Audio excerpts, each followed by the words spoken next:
गांव के बाहर एक पुराने कमरे में साइंटिस्ट पगला अपने दिमाग में बनाए जादुई खाना बनाने के प्रयोग को अंजाम देने में लगा हुआ था। साइंटिस्ट पगला कांच के एक फनल में ड्रॉपर से केमिकल डाल रहा था और उससे तेज रोशनी निकल रही थी और वो बड़बड़ा रहा था।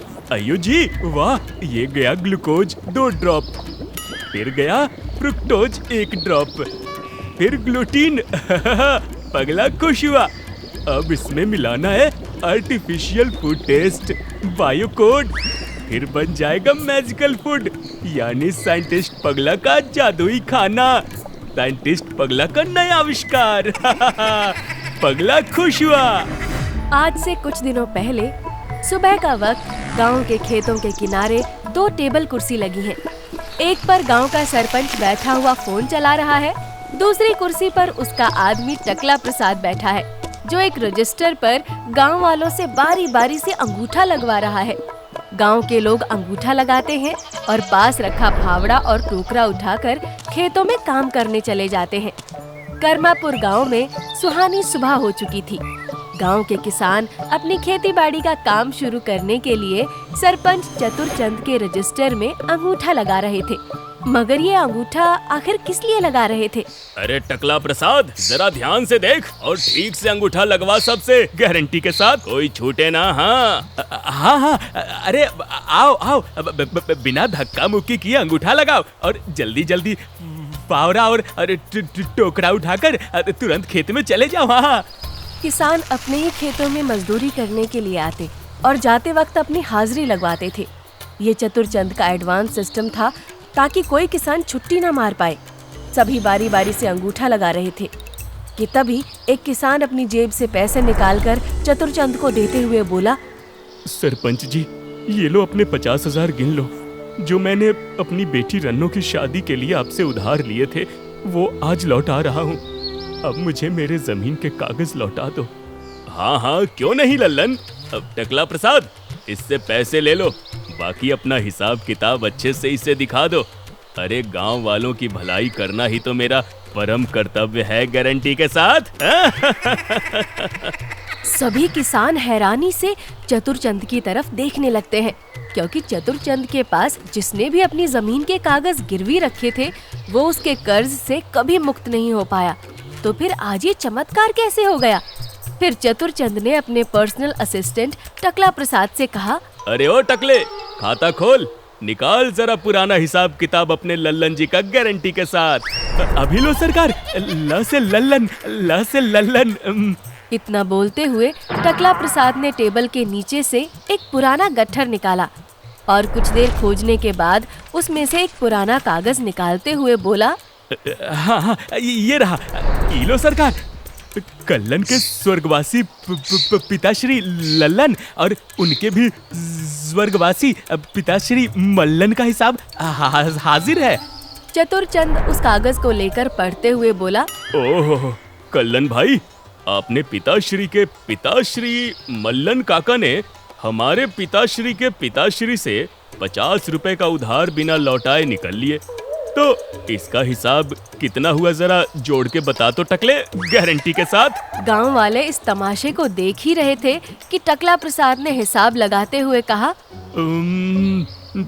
50 साल 50 रुपए, गिनते गिनते 5 बचे 25, यानी कुल सूद मूल मिलाकर पूरे 25,050 रुपए मात्र। 25,000 सुनते ही भोला भाला कल्लन गिड़गिड़ाते हुए बोला, अरे ऐसा ना करो सरपंच जी, बहुत करो तो पुराना मूल 50 रुपए ले लो, और वैसे भी मुझे तो इस कर्ज के बारे में कुछ पता ही नहीं। कल्लन की बातें सुनकर चतुरचंद ने सभी गांव वालों से कहा, भाइयों, आपको लग रहा होगा कि मैं झूठ बोल सकता हूँ, अरे लेकिन कागज तो झूठ नहीं बोला करते ना। अब इस कागज में जो हिसाब लिखा था वो मैंने सही सही कल्लन भाई को बता दिया। अब ये मेरा हिसाब कर दें और अपने जमीन के कागज ले जाएं गारंटी के साथ। मगर ये तो सरासर बेईमानी है सरपंच जी, आप ना जाने कौन से दादा परदादा का हिसाब हमसे चुकता करवा रहे हो। अरे वाह भाई वाह, तुम्हारे बुरे वक्त में खड़ा कौन होता है? मैं। आधी रात के वक्त भी पैसों की जरूरत पड़े तो कौन देता है गारंटी के साथ? मैं। और जब मेरा पैसा मुझे ही लौटाने की बात आती है तो मैं बेईमान है?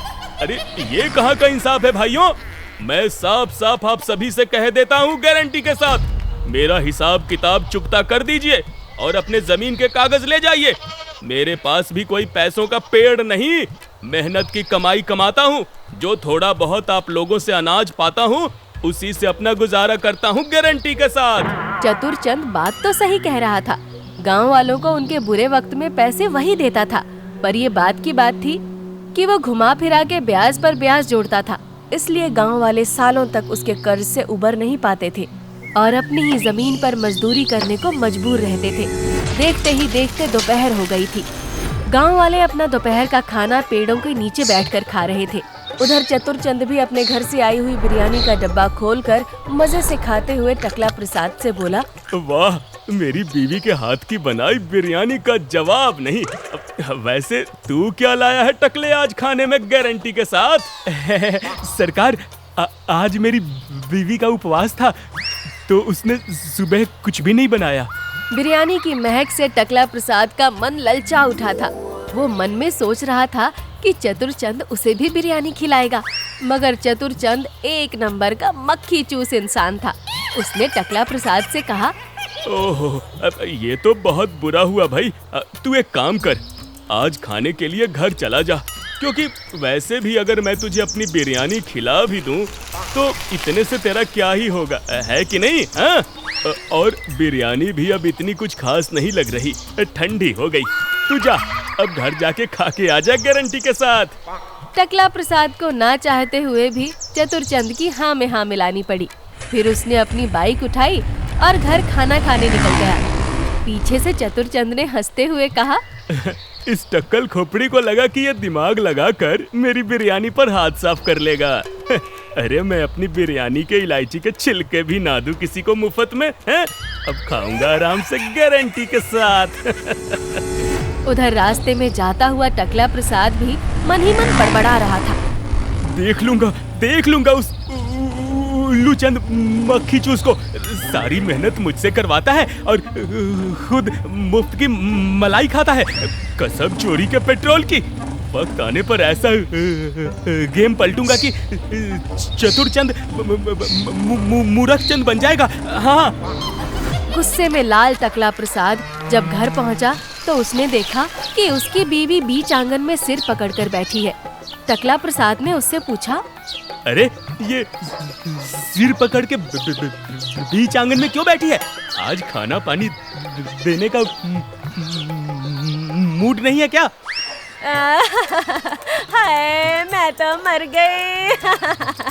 तुम्हारे भाई पगला ने गैस सिलेंडर में न जाने क्या क्या तार बैटरी जोड़ रखा था। जब मैं खाना बनाने किचन में गई तो गैस चूल्हे को हाथ लगाते ही कुकर के साथ आसमान में उड़ गई और 5 मिनट बाद जमीन पर गिरी। हाय रे। आज तो इस पगले की बुद्धि में हमेशा के लिए ठीक कर दूंगा। काम न काज का, दुश्मन अनाज का। शहर भेजकर बापू ने इसे न जाने कौन सा साइंस पढ़वा दिया कि पागल ही हो गया। आज मैं इसे नहीं छोड़ूंगा। इतना बोलकर टकला प्रसाद पगला के रूम में घुसा। ओए पगले, ये क्या किया तूने आज घर पर? अय्यो, बड़े भाई पगला नहीं जी, दी ग्रेट साइंटिस्ट पगला जी। अबे ढक्कन के ढीले नट, ना कुछ काम करता है ना धाम, ऊपर से आज घर का गैस सिलेंडर उड़ा दिया। रुक, मैं आज तेरा हिसाब कर ही देता हूँ। इतना बोलते हुए टकला प्रसाद ने साइंटिस्ट पगला को पीटते हुए घर से बाहर निकाल दिया। अयो जी, मेरा बात सुनो जी, मैं उड़ने वाला सिलेंडर बनाता। जब दिल करे खाना पकाओ, दिल करे ऊपर बैठ के उड़ जाओ। हाँ, ये अच्छा है। अब तू भी यहाँ से उड़ जा, वरना उसी सिलेंडर पे बिठा के आसमान में तुझे भेज दूंगा मैं। अब चल निकल इधर से, सिलेंडर को फैन से उड़ाएंगे। निकल। अयो टकला, पगला के टैलेंट पर कभी शक मत करना। मैं हूँ महान साइंटिस्ट पगला। तेरे टकले पे बनाऊंगा बिना बिजली से उगने वाले बाल। तू नहीं रहेगा टकला। अबे पगले, चल भाग यहाँ से। टकला प्रसाद ने अपने भाई साइंटिस्ट पगला को घर से निकाल दिया। लोग बताते थे कि साइंटिस्ट पगला साइंस पढ़ने मद्रास गया था और वहीं से पढ़ते पढ़ते पागल हो गया था, मगर उसके अंदर से साइंस के प्रयोग करने का फितूर कभी नहीं उतरा। वो आए दिन कुछ ना कुछ ऐसा बनाता जिससे या तो किसी का बहुत बड़ा नुकसान होता या फिर फायदा। टकला प्रसाद के घर से निकालने से साइंटिस्ट पगला काफी दुखी हो गया था। उसने बड़बड़ाते हुए खुद से कहा, अयो जी, मेरे को घर से निकाला इसलिए ना जी कि मैं खेती बाड़ी का काम नहीं करता। अब मैं टकले को द ग्रेट साइंटिस्ट पगला के चमत्कारी आविष्कार दिखाऊंगा। ऐसा खाना बनाऊंगा जिसे उगने के लिए न खेत की जरूरत होगी न बनाने के लिए चूल्हे की, जिसका नाम होगा जादुई खाना। यहाँ बड़बड़ाता हुआ साइंटिस्ट पगला गांव से दूर निकल गया। गांव के बाहर एक पुराने घर में साइंटिस्ट पगला अपने दिमाग में पनपे जादुई खाना बनाने के प्लान को अंजाम देने में लग गया था। अयो जी, ये गया ग्लूकोज 2 ड्रॉप, फिर गया फ्रुक्टोज 1 ड्रॉप, फिर ग्लूटीन अब इसमें मिलाना है artificial food taste, bio code, फिर बन जाएगा ये मैजिकल फूड यानी जादुई खाना। पगला खुश हुआ। साइंटिस्ट पगला बार बार फेल होने के बाद भी जी जान लगाकर जादुई खाना बनाने में लगा रहा। इधर गांव में सब कुछ वैसा ही चल रहा था कि एक सुबह गांव के किसान आपस में बात कर रहे थे। अरे क्या बताएं भैया, सारा दिन जानवरों की तरह इस खेत में काम करो और फिर शाम को वही रूखा सूखा खाकर सो जाओ। सही कहा भैया, सरपंच से कर्ज लेने के बाद से ही हमारी किस्मत तो जैसे फूट ही गई है।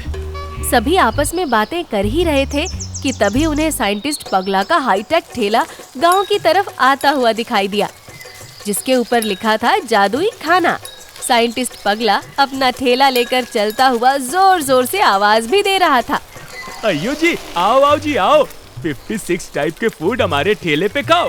अयो, ना उगाने की टेंशन ना बनाने का झंझट जी, अब खेत में नहीं पड़ेगा जाना क्योंकि साइंटिस्ट पगला ने बना दिया जादुई खाना। देखते ही देखते साइंटिस्ट पगला के हाईटेक ठेले पर लोगों की भीड़ लग गई। फिर साइंटिस्ट पगला सबके सामने अपनी छोटी छोटी टैबलेट से जादुई खाना बनाकर दिखाने लगा। अयो जी, ये गई प्लेट में टैबलेट, ये डाला इसके ऊपर से LLO का जादुई ड्रॉप, टन है। गांव वालों के सामने देखते ही देखते मटर पनीर, पुलाव, रायता, खीर, सलाद, पापड़ और गर्मा गर्म कचौरियों से सजी थाली रेडी हो गई थी, जिसे देखकर किसानों की तो लार टपकने लगी। अरे वाह, साइंटिस्ट पगला ने तो कमाल कर दिया, लेकिन काई खाना खाने लायक होगा? खुशबू तो लाजवाब आ रही है। फिर साइंटिस्ट पगला ने अलग अलग टैबलेट से साउथ इंडियन, महाराष्ट्रियन और देश विदेश के कई खाने न केवल बना के दिखाए बल्कि खाकर भी दिखाए। पहले दिन फ्री ट्रायल था तो किसानों ने भी उसका जादुई खाना खाकर देखा और तारीफ करते रह गए। अरे वाह वाह वाह वाह पगला भाई, तुमने तो कमाल कर दिया, मगर ये तो बहुत महंगा होगा। अयो नहीं जी, बिल्कुल सस्ता, मात्र 80 रुपए का प्लेट, कुछ भी खाओ जी, कुछ भी खाओ। अब रोज ही गांव के किसान साइंटिस्ट पगला के ठेले पर खाना खाने आते और अपने घर वालों को भी खिलाते, फिर बेफिक्र होकर ताश खेलते या फिर पेड़ के नीचे सोते। उधर जब कई दिन तक किसान खेतों में नहीं आए तो सरपंच चतुरचंद अपनी जीप में टकला प्रसाद के साथ गांव में पहुंचा। फिर चतुरचंद के कहे अनुसार टकला प्रसाद ने गुस्से में चिल्लाते हुए कहा, अरे कम चोरों, भांग खा के सो रहे हो क्या? खेत में काम नहीं करना? इस साल भूखों मरने का इरादा है क्या? गांव वालों ने खेत में काम करने से मना कर दिया। फिर जब कुछ लोगों ने चतुरचंद को साइंटिस्ट पगला के जादुई खाने के बारे में बताया तो उसे सारा माजरा समझने में देर नहीं लगी। फिलहाल तो किसानों से बिना उलझे साइंटिस्ट पगला के कारनामे की तारीफ करके चतुरचंद वहां से चला गया, मगर उसके शैतानी दिमाग में जादुई खाने की काट खोजने की धुन सवार हो गई थी। शाम के वक्त चतुरचंद की कोठी पर चतुरचंद बेचैनी से हॉल में टहल रहा था और टकला प्रसाद बोल रहा था, अरे मुझे क्या पता था सरकार, मेरा भाई साइंटिस्ट पगला ऐसा कुछ बना लेगा। मैं तो बस, तू एक नंबर का गधा है टकले। अरे जी तो करता है कि तेरा यही गला दबा दूं गारंटी के साथ। आज तेरे कारण मेरे पुरखों का बना बनाया धंधा डूबने की कगार पर है। अरे तो सरकार, कब तक किसानों से ब्याज का पैसा खाते हैं? कुछ तो अलग भी करना चाहिए ना। चलो इसी बहाने कुछ नया सोचने का मौका तो मिला। टकला प्रसाद की ऐसी बातें सुनकर चतुरचंद अपना आपा खो बैठा।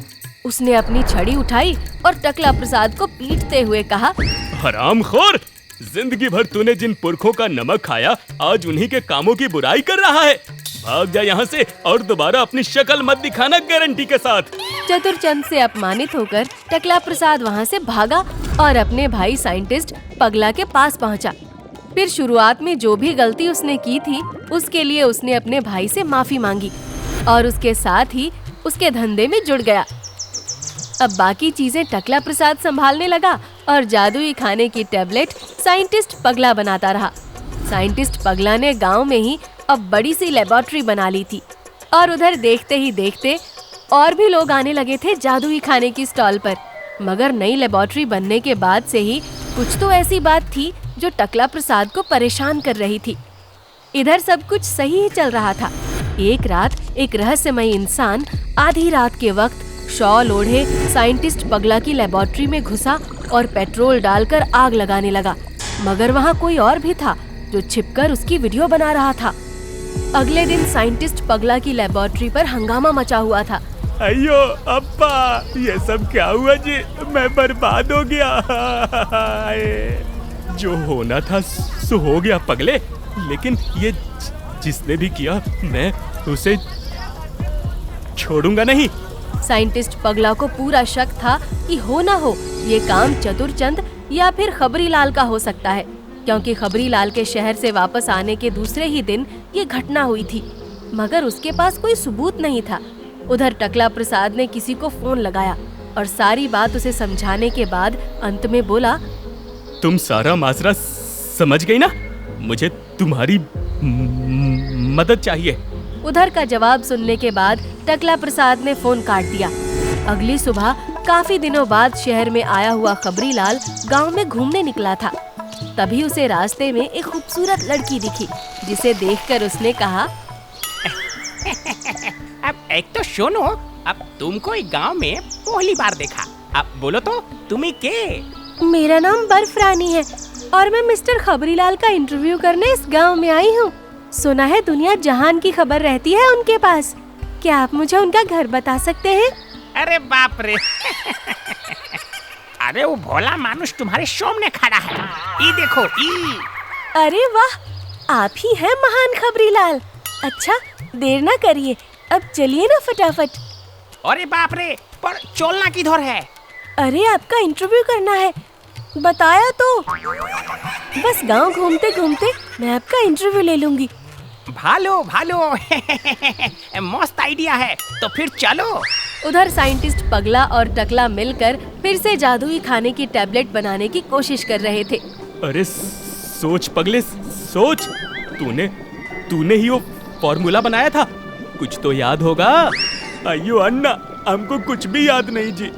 सब कुछ कंप्यूटर में था जो जल के राख हो गया।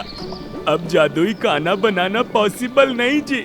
उधर बर्फी रानी को खबरीलाल साइंटिस्ट पगला की जली हुई लेबोरेटरी बाहर से दिखा रहा था कि तभी बर्फी रानी बोल पड़ी, हाय, कोई हीरो या खतरों का खिलाड़ी ही रहा होगा जिसने इतनी बड़ी फैक्ट्री जलाकर रख दी। श्रुति, तुमको हीरो लगता है जो इसको जलाया? हाँ और क्या, आखिर ऐसा बहादुरी का काम किसी आम इंसान का नहीं। अपनी तारीफ सुनकर खबरीलाल ने बर्फी रानी से सब सच सच बता दिया। अगले दिन चतुरचंद की कोठी पर गांव के किसानों के साथ टकला प्रसाद और साइंटिस्ट पगला पुलिस वालों को लेकर पहुंच चुके थे। सभी हल्ला कर रहे थे कि तब तक चतुरचंद अपनी कोठी से बाहर आया, जिसे देखकर साइंटिस्ट पगला बोला, अयो इंस्पेक्टर साहब, मेरी लेबोरेटरी जलाने में सरपंच जी का हाथ है, इसको अरेस्ट करो अभी के अभी। सभी हल्ला करने लगे। हाँ, इसमें सरपंच का हाथ लगता है। हाँ, अरे ये नहीं चाहता था कि गांव में साइंटिस्ट पगला के जादुई खाने का धंधा चले। फिर चतुरचंद ने सभी को शांत कराते हुए कहा, अरे शांत मेरे शेरों, शांत। मैं भला क्यों चाहूंगा कि आप लोगों को ऐसी तकलीफ दूं गारंटी के साथ? हाँ, अरे ये जरूर है कि मैं साइंटिस्ट पगला के जादुई खाने के खिलाफ था, क्योंकि ये आपकी सेहत के साथ खिलवाड़ हो रहा था। अरे भाई, असली जादुई खाना तो वही है जो हम खेतों में उगाते हैं गारंटी के साथ। लेकिन ये भी सच है, इनकी लेबोरेटरी में आग मैंने नहीं लगाई, मेरे पास सबूत है। अरे चाहो तो आप सभी देख लो ना गारंटी के साथ। इतना बोलकर चतुरचंद अपना फोन सभी को दिखाने लगा, जिसमें लेबोरेटरी में खबरीलाल आग लगा रहा था। इसी के साथ ही वहां बर्फी रानी ने भी पहुंचकर पुलिस और लोगों के सामने सबूत पेश करते हुए कहा, मेरा नाम बर्फी रानी है इंस्पेक्टर साहब, और मैं टकला प्रसाद की साली हूँ। मुझे जीजाजी ने फोन करके बुलाया था। इस चपड़गंजू खबरीलाल से सच कबूल करवाने के लिए सुनिए ये रिकॉर्डिंग, जिसमें खबरीलाल बता रहा है कि कैसे उसने लेबोरेटरी में आग लगाई। अरे हम ही ने वो तीनों लेबोरेटरी में आग लगाया था, वो भी अकेले। सभी ने खबरीलाल का कबूलनामा भी सुना, जो उसने बर्फी रानी के सामने कबूल किया था। अब खबरीलाल के फंसने पर लोगों ने उसे घेर लिया और जमकर पीटा। फिर पुलिस उसे अपने साथ ले गई। इस घटना के कई दिनों बाद अपनी कोठी के गार्डन में चतुरचंद बैठा था और उसके पास ही टकला प्रसाद भी खड़ा था। अरे वाह सरकार वाह, मानना पड़ेगा आपका दिमाग, यानी एक तीर से दो शिकार। आपने मेरे भाई का धंधा भी बंद करवा दिया और खबरीलाल जो आपके काले कारनामे शहर के अखबार वालों को बताता था, उसे भी अंदर करवा दिया। वाह। अरे मैंने तुम्हें इसलिए खबरीलाल के पीछे उस रात भेजकर वीडियो बनवाया था गारंटी के साथ। अब खैर, उस खबरीलाल को सबक सिखाने के बाद तो मैं छुड़वा ही लूंगा, लेकिन तू ये बता, गया तो तू था यहाँ से मेरे खिलाफ बदला लेने के लिए, फिर अचानक अपने ही भाई के खिलाफ कैसे हो गया गारंटी के साथ? अरे वो क्या है सरकार, जादुई खाने का धंधा चलने के बाद पगला का दिमाग भी चलने लगा था। लेबोरेटरी के नाम पे जायदाद में उसने मेरी आधी से ज्यादा जमीन हड़प कर ली थी। हाँ, बाकी जमीन पे अजीबोगरीब आइडिया वाले आविष्कार था, इसलिए मैंने आपके साथ मिलकर इसका धंधा चौपट करने का प्लान बनाया। अब वो साइंटिस्ट पगला ही ठीक है। साइंटिस्ट पगला अब अपने भाई के घर पगला ही बनकर रहने लगा और अपने उल्टे पुल्टे प्रयोग दोबारा करने लगा। उधर खबरीलाल को चतुरचंद के कारण कुछ ही दिनों में बेल मिल गई और इधर गांव वाले दोबारा अपने खेतों में लौट आए। सबने जैसा बोया वैसा काटा, सिवाय चतुरचंद और टकला प्रसाद के, क्योंकि इन दोनों के पाप का घड़ा थोड़ा बड़ा था, जिसे भरने में समय लग रहा था। मगर एक न एक दिन उसका भरना भी तय है।